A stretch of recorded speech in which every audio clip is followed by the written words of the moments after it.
আসসালামু আলাইকুম, welcome to my another video.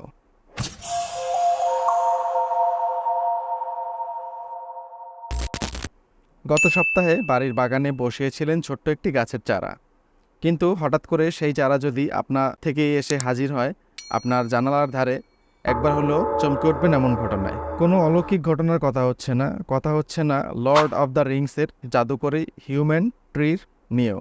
ইকুয়েডরের এক বনে সন্ধান মিলেছে এক প্রকার পাম গাছের যা হাঁটতে পারে, এমনকি বছরে ৬৬ ফুট পর্যন্ত দূরত্ব অতিক্রম করে তারা। এক্ষেত্রে পায়ের কাজটি করে গাছের শিকড় বা মূল। এই উদ্ভিদ প্রজাতির বৈজ্ঞানিক নাম ক্যাসাপোনা। স্লোভাক একাডেমির প্রত্নজীববিজ্ঞানী পিটার ভ্যানোসকে দীর্ঘদিন যাবৎ বিষয়টি নিয়ে গবেষণা করেছেন।